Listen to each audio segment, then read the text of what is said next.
बोलो जयकारा बोल मेरे श्री गुरु महाराज की जय। ये मनुष्य जीवन एक अनमोल धरोहर है, उस प्रभु की ओर से मिली हुई नेमत है, बख्शिश है और एक बहुत बड़ी उपलब्धि के लिए ये बख्शिश की गई है। ये एक अमानत के रूप में मिली हुई है कि ये मनुष्य जो जीवन है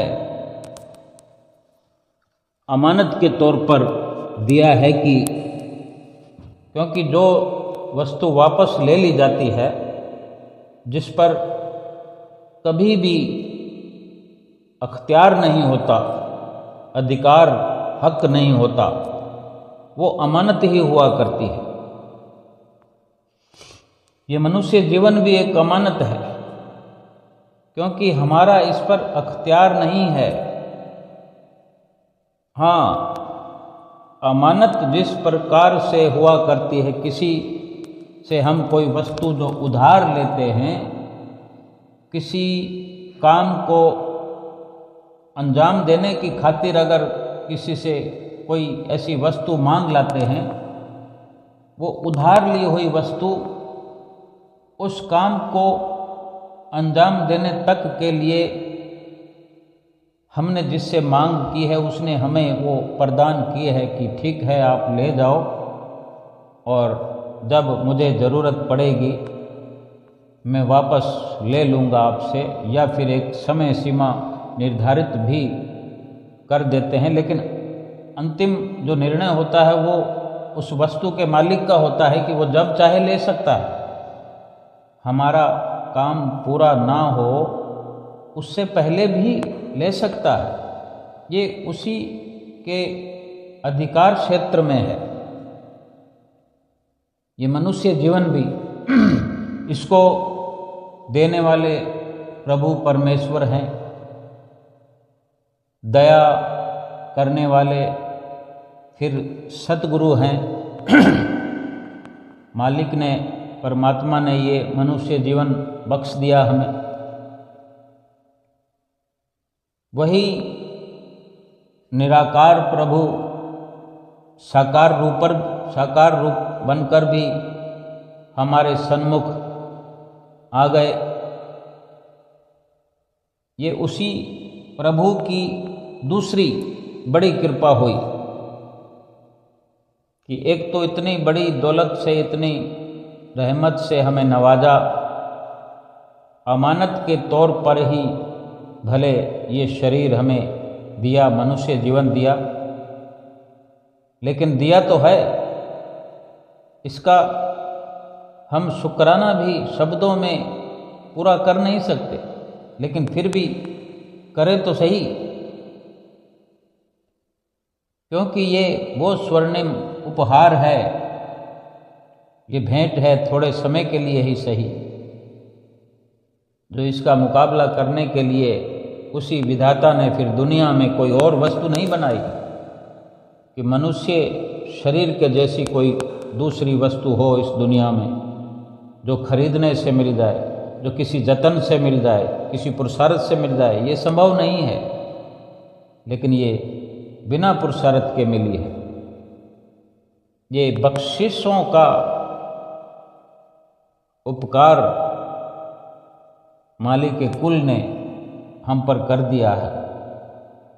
अगर ये उपहार है अमानत के तौर पर, अगर अमानत के रूप में मिला है, क्योंकि हमारे अधिकार क्षेत्र में नहीं है, हमारा पूरा अख्तियार नहीं है कि हम इसको बचा सकें। अगर ऐसा होता तो हम अपने आँखों के सामने हम देखते आ रहे हैं कि हमारे सामने ही कितने मनुष्य शरीर अलग अलग उम्र के अंदर चले जा रहे हैं। देखते ही देखते गायब हो जाते हैं वो चेहरे जिनसे हम अधिक से अधिक प्यार किया करते हैं, जिनसे हम बिजनेस व्यापार किया करते हैं, जिनसे ढेर सारी उम्मीदें और ढेर सारे सपनों का इजहार किया करते हैं, लेकिन हम ये नहीं जानते कि हम भगवान के नाम को भूलकर अपने इन अनमोल श्वासों को बेकार किया करते हैं। हम अपने इस जीवन की पहचान करें, इसका मूल्य, इसकी कीमत को समझें कि इतनी कीमती ये मनुष्य जीवन की संपदा अमानत के रूप में मिली है तो कभी भी वापस लिया जा सकता है, तो ये क्यों प्राप्त हुआ हमें। और आज हम भजन भक्ति में गुरुमुख प्रेमी सब लगे हुए हैं।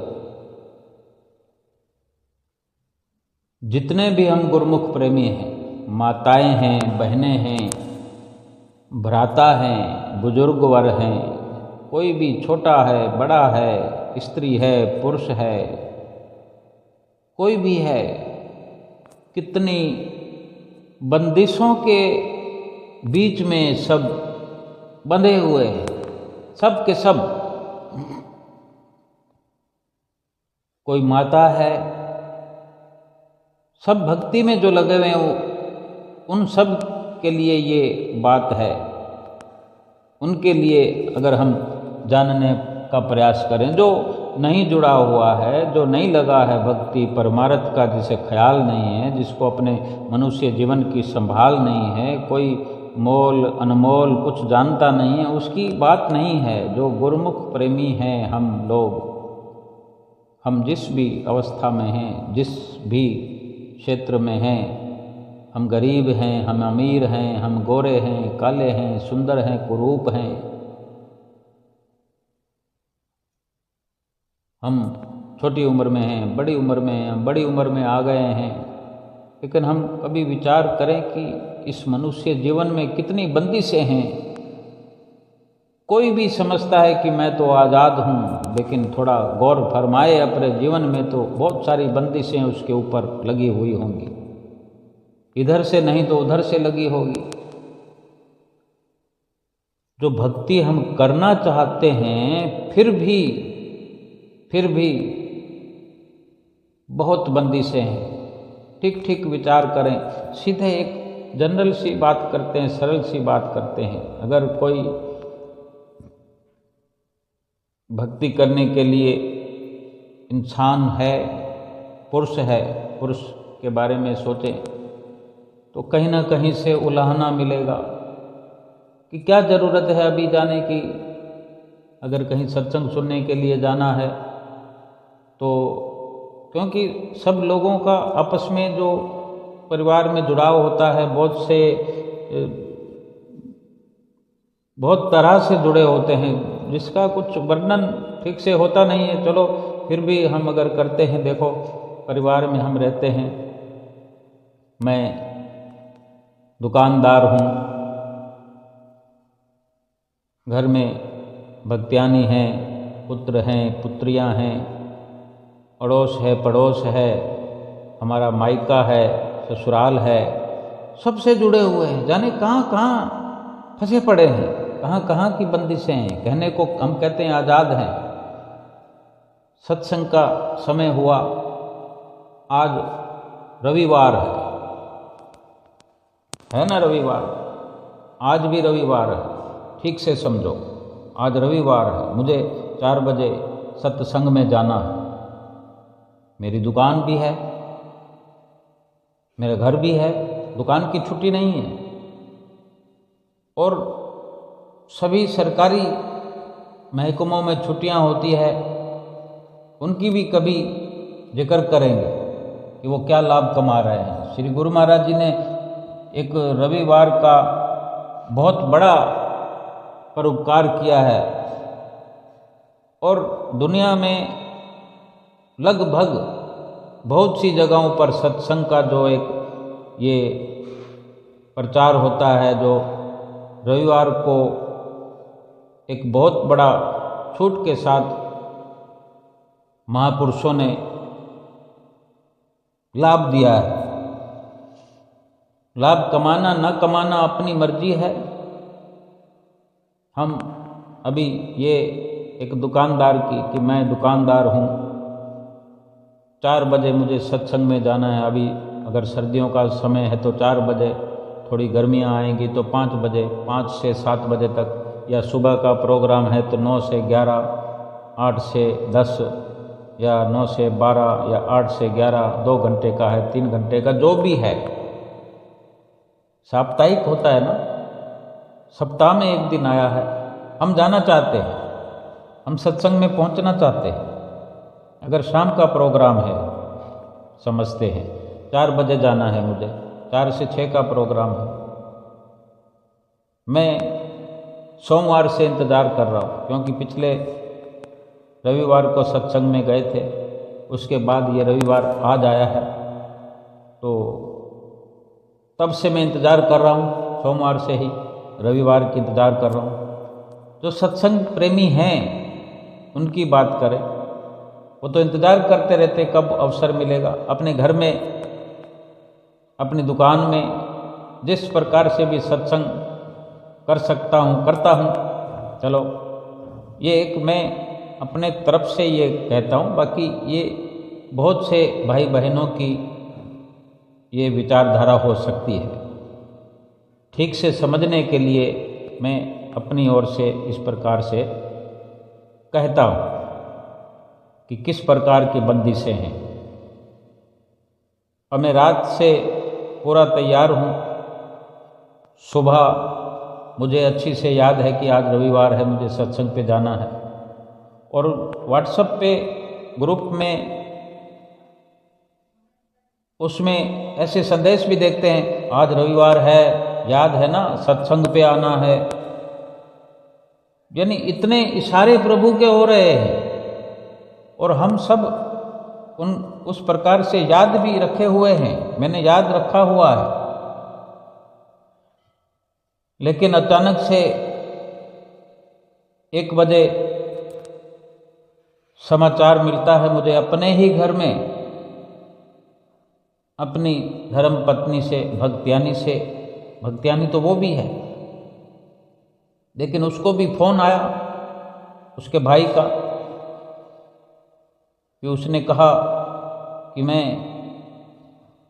4:30 बजे वाली गाड़ी पे आ रहा हूँ, मुझे कोई काम है आपके शहर में। तो वही संदेश मुझे घर से मिला कि हमारे भाई आ रहे हैं, आपको लेने के लिए जाना है गाड़ी में। अब बताइए, मैं तो 6 दिन से, सोमवार से इंतज़ार कर रहा हूँ कि ये रविवार कब आएगा, क्योंकि एक तो कल ही रविवार गया और फिर 6 दिन बाद आएगा, आज वो रविवार आ चुका है। पूरी तैयारी में किए हुए हूँ, मैंने कपड़े वकड़े प्रेस करके रखे हुए हैं, अपना रुमाल भी उसको बिल्कुल संभाल के रखा हुआ है प्रेस करके, क्योंकि सब तरह से तैयारी है। अब जो संदेश मिला मुझे 1 बजे, तो अब आप बताइए क्या करेंगे, क्योंकि 4:30 बजे की गाड़ी है।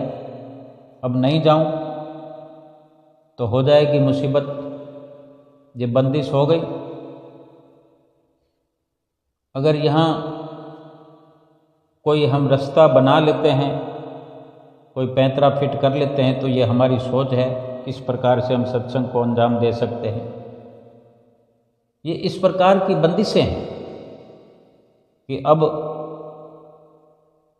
ना 4 बजे घर से निकल सकते हैं, ना 4:30 बजे का वो ट्रेन मिस कर सकते हैं, ना सत्संग अटेंड कर सकते हैं। जो गाड़ी 4:30 बजे की है तो 4 बजे ही निकल पड़ना पड़ेगा, और गाड़ी पर पहले तैयार होना पड़ेगा। फिर अचानक से पता लग जाए कि गाड़ी आधा घंटा लेट हो गई, पिछले स्टेशन पर रुक गई, वो 5 बजे आएगी, और 5 बजे गाड़ी आई, फिर हम अपने मेहमान को लिवा लाने में 10, 15, 20 मिनट, आधा घंटा, पौना घंटा लेकर के घर में पहुँचे तो 5:45 बज गए। हो गया सत्संग और मन कितना दुखित होता है। ये बंदिश की बात है। और इसी प्रकार से कोई माता बहन सत्संग में जाने वाली होती है तो भगत जी का कहीं से संदेश आ जाता है कि उसकी बहन आ रही है या उसका भाई आ रहा है, वो सत्संग में जाने वाली है। भगत जी नहीं जाया करते, बहन जी जाया करती हैं, तो भगत जी उसको दुकान से ही बैठे फ़ोन कर देंगे। उनके लिए भी अगर आज रविवार है तो वो तैयारी में है, मैं जाऊंगी, कुटिया पे जाऊंगी, भजन बोलूंगी, आज मेरी बारी है। वो पूरी तैयारी में है और 1 बजे 2 बजे संदेश आ गया, दुकान से फ़ोन आ गया भगत जी का कि आज मेरे घर से रिश्तेदार आ रहे हैं और उनके चाय पानी का इंतज़ाम करना है, हो सकता है फिर खाना भी खा के जाएं क्योंकि आज एतवार है। कल भी कह देते तो क्या, तो फिर उसको समय को आगे पीछे कर सकते थे। लेकिन जो सत्संग का प्रेमी होता है उसके दिल पर क्या बीतती है जब उसका सत्संग का प्रोग्राम मिस होता है। इस प्रकार जब अपोजिट विचार होते हैं तो वो इस प्रकार से बंदिश उसकी उधर से है, उसकी उधर से है, और बच्चों की भी कहीं ना कहीं से बंदिशें होती हैं, दूर दूर से कहाँ कहाँ से। और अगर सहारा मिल जाए, सपोर्ट मिल जाए, हम बुलंद आवाज़ में फैसले ले लिया करें और ले लिया करते हैं, मैं समझ लो फिर से मैं अपनी ओर से ही समझते समझाते हैं कि मुझे संदेश मिला 2 बजे कि इस प्रकार 4 बजे मेहमान आने वाले हैं, तो हमारी भक्त्यानी जो है उसको जो संदेश मिला है वो उसी वक़्त फ़ोन पर समाचार जवाब सवाल हो जाएगा कि हमारे भगत जी 4 बजे से लेकर 6 बजे तक कुछ भी नहीं कर पाएंगे, उपस्थित नहीं रहेंगे। उनको सत्संग में जाना है तो जाना है, क्योंकि हमने ऐसा वातावरण बना लिया है। तो फिर वो एक अपने घर का नियम बना लिया है कि हम कुछ भी करें, हम कोई बड़ी मुसीबत के अलावा छोटी मोटी बातें जो रोज़मर्रा की होती है उनके बदले में हम अपने सत्संग के प्रोग्राम को नहीं छोड़ेंगे। और इसी प्रकार की बहुत सारी बातें होती हैं। श्री आरती पूजा का समय होता है, कोई मेहमान टपक पड़े, हम क्या करेंगे? भाई उनको बैठा दो। हम चाहें तो उनको बैठाकर आरती पूजा पूरी कर सकते हैं, या चाहें तो आरती को बीच में छोड़ छाड़ कर उनके साथ गप्पे मारने लग जाएं। क्या है ये? हमें कोई बंदिशों में से निकलना है। बंदिशें बहुत हैं, लेकिन कहीं ना कहीं तो हम फंस जाते हैं। 1 बार फंसते हैं, 2 बार फंसते हैं, फिर हमको अपना निर्णय लेना होता है, अपनी सोच के अनुसार समाधान करना होता है, समाधान निकलते हैं। लेकिन ये तो मानना पड़ेगा कि बंदिशें तो हैं। सुमरन का समय हो गया, घर में 2-4 मेहमान आ जाएं और सिमरन आज का छूट गया तो बोलो क्या लाभ हुआ, और फिर वो सुमरन की भरपाई कैसे करेंगे? ये सब हम पर निर्भर करता है। कुदरत ने हमें, भले ये मनुष्य शरीर भगवान ने ये दया करके अमानत के रूप में दिया है, हम पूरा इस पर अपनी मर्जी से इसको कितना समय रखना है ये अख्तियार नहीं दिया। लेकिन जब तक ये है तब तक हमने किस प्रकार से इसको इस्तेमाल में लेना, ये पूरा अधिकार हमें। ये हम अपने स्वयं की ओर से नियम निर्धारित कर सकते हैं कि इसको किस रास्ते पर चलाना है, अपने श्वासों को किस प्रकार से खर्च करना है, किस रास्ते पर, इस रास्ते पर कि उस रास्ते पर, इस प्रकार या उस प्रकार। झूठे संग में चलना है कि सत्संग में चलना है, सुमरन करना है कि गप्पे मारना है। क्योंकि जो हमें विघ्न डालने के लिए आए, किसी भी रूप में आए, वो तो माया है, वो बेगाना है, वो अपना नहीं है। जो हमें भक्ति के राह से गुमराह करता है वो अपना नहीं हो सकता, वो सुखदाई नहीं हो सकता, वो दुखदाई है। और इस प्रकार उलझनों से निकल करके, बच करके अपने मार्ग को, अपने रास्ते को, भक्ति की राह को स्वयं ही सुदृढ़ बनाना पड़ेगा, स्वयं ही उस रास्ते को सुधारना पड़ेगा। ये छोटे मोटे कंकर, पत्थर, कांटे, इनको साफ करते हुए अपने रास्ते पर चलना पड़ेगा। अगर बहाना बनाएंगे तो कौन सुनेगा कि ये था। हम देखते हैं इस प्रकार से, जब बंदिशों से हम खुद निकलना नहीं चाहते तो देखते 4 से 6 बजे का समय होता है आश्रम पे जाने का, तो हम 4:30 बजे जाते हैं। श्री आरती पूजा समाप्त, वेंती भी समाप्त, स्तोत्र भी समाप्त और स्तुति भी समाप्त, यानी 20-25 मिनट में सारी आरती समाप्त हो जाती है। 20 मिनट में तो हो गई आरती। और फिर अगर हम और भी थोड़ा देर करें, फिर अगर जैसे भी पहुंचे देर से 1 घंटा निकल गया, अब ढोलक तो बजती रहेगी, 2 घंटे तक बजती रहेगी। हमको जो सुनना सुनाना था वो तो समाप्त हो गया। शुभ मग के उपदेशक ओम जय श्री जगतारण, ये तो हमने सुना नहीं। जो पहला नियम है श्री आरती पूजा, वो तो किया नहीं। बाकी तो सत्संग भी होगा लास्ट में। कितना होता है सत्संग आजकल? 4 से 6 का समय है तो 6 बजे तक ढोलक बज रही है, भजन बोल रहे हैं और दे धड़ाधड़ आवाज तो निकल नहीं रही, ढोल बज रहे हैं। क्या प्राप्त होगा? जो पहला नियम है वो स्वर्णिम अवसर है, पहली शुरुआत, पूरा पूरा अवसर, जिसमें वर्णित जो शब्द हैं सुंदर सुंदर। फिर चलो ठीक है, देर हो जाती है तो आदरणीय महात्मा जी ने, बाई जन ने पूछ लिया कि देर हो गई, कि नहीं मैं आना तो चाहता था, घर से निकल पड़ा था तो कोई मेहमान रास्ते में मिल गया, फिर उसको घर में लेकर के गए तो चाय पानी में फिर देर लग गया, अभी उनको विदा करके आया हूँ। इसकी भरपाई कौन करेगा जो हमने खो दिया? वहीं से हाथ जोड़ दिया होता, मेहमान को कल बुला लिया होता, क्योंकि कल तो सत्संग का नहीं प्रोग्राम था, 1 सप्ताह के बाद अवसर मिलता है। ये हमारे लिए ये परमहंसों ने इतनी सुंदर व्यवस्थाएं की हैं, इतने आश्रम बनाए हैं। ये श्री दरबार भी, आनंदपुर धाम दरबार इतना बड़ा बनाया है, मन चाहे जब चले जाते हैं। सतगुरु की मौज या सतगुरु की आज्ञा के अगर हमारे जीवन में मायने नहीं हैं, फिर क्या लाभ है? इस जीवन का क्या लाभ हुआ? इतनी बंदिशें इस मनुष्य जीवन में हैं।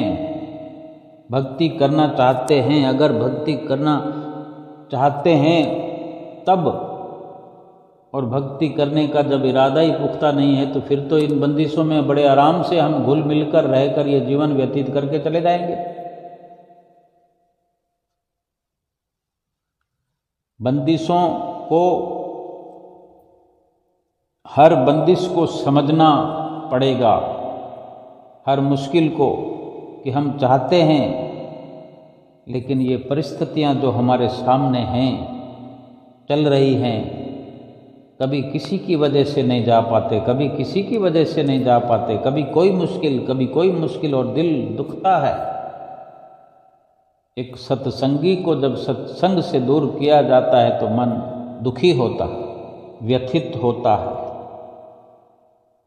यानी मनुष्य जीवन में इतनी दुविधाएं हैं, सत्य की राह पर चलने के लिए इतनी दुविधाएं हैं, इससे बढ़िया तो कोई जन्म है भी नहीं। और ये अमानत के रूप में मिला हुआ है, तो क्यों ना जितना भी प्रयास करें, अथक प्रयास करें, एक लगन के साथ, जहाँ जहाँ भी मुश्किल पेश आ रही है, उन लम्हों को, उन घड़ियों को, उन मिनटों को, उन घंटों को बड़े अच्छे से उसका पठन करें, उनके भाव को पढ़ें। ये किस तरह की मुश्किलात है जो हम सामना कर रहे हैं कि ऐसा इसका इंतज़ाम करें। और इसी प्रकार का ही ये सारा जीवन है। कभी अधिक जब प्रेम बढ़ता चला जाता है, विरोध भी बढ़ते चले जाते हैं। जब भगवान के चरणों में अधिक प्यार होता है तो अधिक विरोध भी होने लगता है। वहीं होता है विरोध जहाँ हम संसार से हटने का, विचारों से, सांसारिक विचारों से दूरी बनाते हैं, वहीं से विरोध शुरू हो जाता है। जिनको हम अधिक से अधिक सुख सुविधाएं प्रदान करते हैं, वही विरोध करते हैं। हर ऐसे पड़ाव पर जहाँ बंदिश नजर आती है, एक सत्संगी को, एक गुरुमुख को अपने सतगुरु से अर्चना, प्रार्थना, विनंती करते हुए और साथ में पुरजोर कोशिश करते हुए ये समय जो है, जब जब भी बंदिश नहीं होती, जब जब भी मुश्किल कोई सामने नहीं आती, तब इतना अधिक प्रयास कर लें, भजन करते हुए, सुमरन करते हुए, मौन धारण करते हुए, मौन जाप करते हुए इतना लाभ उठा लें और एक बहुत पुरजोर मांग अपने सतगुरु से रखें। बहुत जन्म बिछड़े थे माधो, ये जन्म तुम्हारे लेखे। फिर भी अगर कोई कमी पेशी आती है तो ये चाहना करें कि अगर इसके बाद में कोई जन्म बनता है तो ये बंदिशों वाला ना मिले। और इसी कारण बंदिशों का स्वाध्याय करते हुए, उन मुश्किलों का पठन करते हुए, उनको पढ़ते हुए अपने सतगुरु से अनंत अनंत प्रीत लगाते हुए अधिक से अधिक सच्ची श्रद्धा लगातार बढ़ाते चले जाए और ये अपने भीतर की आँख को, भीतर के कानों को खोलने का प्रयास करते हुए उस आँख से भली भांति देख पाएँ कि ये जिन्हें हम अपना बनाए बैठे हैं, वास्तव में वो अपना कहने मात्र के लिए हैं, बल्कि अपने हैं ही नहीं और बेगानों से भी बेगाने हैं, क्योंकि वो हमें वास्तव में जो हमारा अपना है उससे दूर करने वाले हैं, उस तक न पहुँचने देने वाले हैं। वो हमारे सखा नहीं हैं, मित्र नहीं हैं, वो हमारे मायावी शत्रु हैं। इस प्रकार से सत्य और असत्य का ज्ञान भीतर में भरते हुए अपने अंदर ये पुख्ता जानकारी भरते हुए, जैसे मीरा ने गाया कि मेरो तो गिरधर गोपाल दूसरो ना कोई। कैसे परिवार में उसके बंदिशें थी, लेकिन बंदिशों से उबर गई, बंदिशों से ऊपर उठ गई, क्योंकि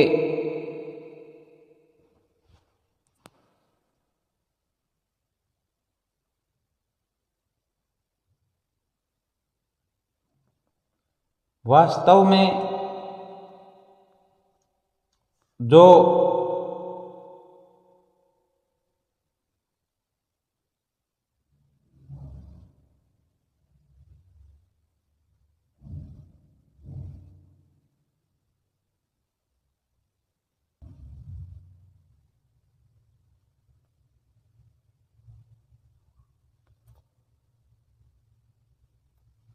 वास्तव में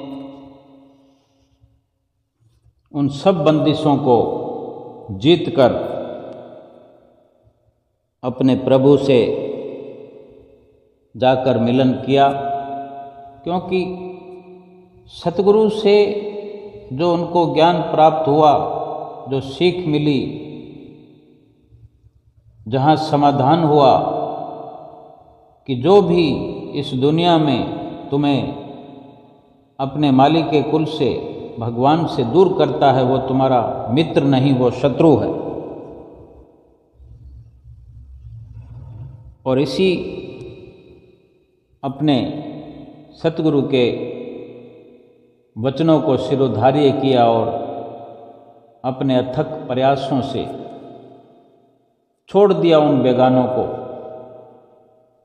छोड़ दिया उन ठिकानों को जो माया के बारूद पर बने हुए थे,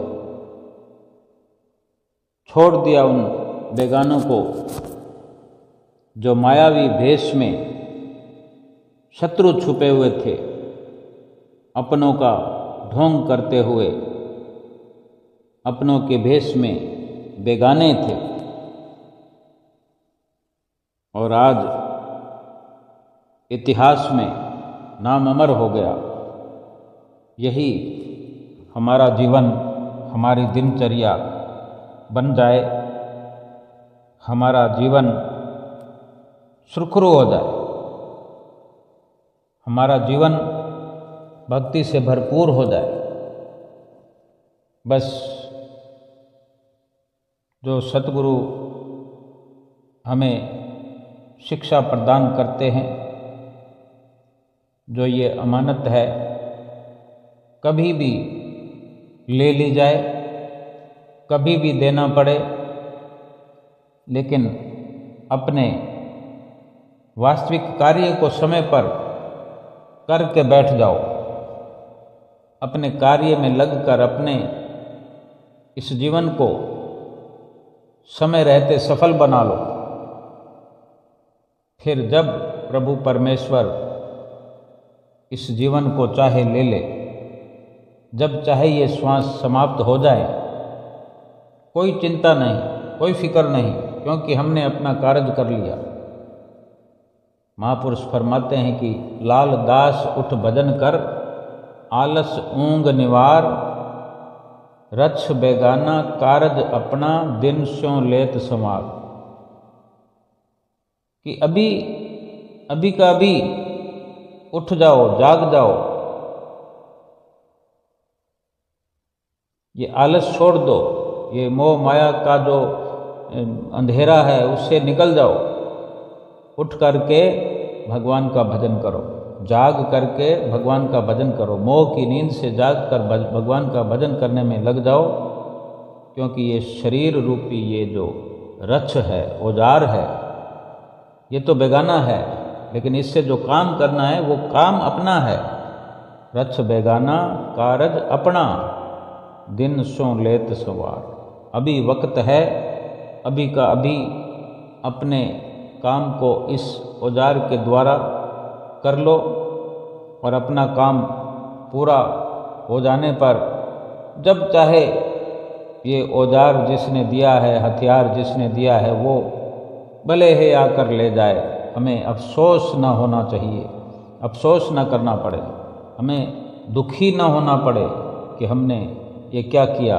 ये हथियार हमारे पास था, औजार हमारे पास था, हम अपने जीवन को हमने नहीं संवारा। अपने लोक परलोक को नहीं संवारा, अपने सतगुरु के वचनों पर अमल नहीं किया और ये जीवन तो चला गया। किसी भी प्रकार का पश्चाताप न करना पड़े, हर प्रकार से हम इस दुनिया की बाजी को जीत करके ये खुशी खुशी मनुष्य शरीर अभी जीवन रहते ही हम जमा करा दें, ये हम मान करके सफ़र करें, जीवन व्यतीत करें कि प्रभु ये मनुष्य जीवन आपका दिया हुआ अमानत है, आप जब चाहे ले सकते हैं। इस प्रकार सुंदर विचारों के अनुसार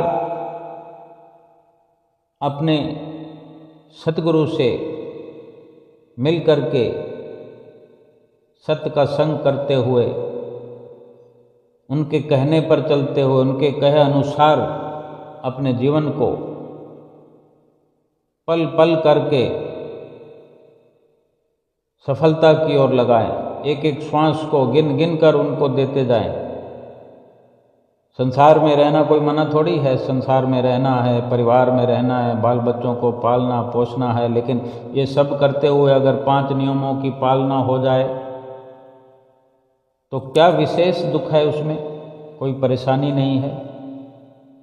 सारे संसार में विचरते हैं तो 5 नियमों की पालना करने में कोई हर्ज नहीं है, 2 घंटे सुमरन करने में कोई परेशानी नहीं होनी चाहिए। और जिसने इस प्रकार से अपना जीवन बना लिया, अपने सतगुरु के आज्ञा और मौज पर जिसको चलना आ गया, जिसने अपने सतगुरु और सतगुरु की आज्ञा मौज पर चलकर जीवन व्यतीत किया, उनकी रहनुमाई में जीवन व्यतीत किया, उनके बताए हुए रास्ते पर जिसको चलना आ गया, भले ही गिर गिर कर ही सही, लेकिन जिसको संभलना आ गया, गिर गिर कर अगर कोई संभल भी जाता है लेकिन जीत उसी की होती है।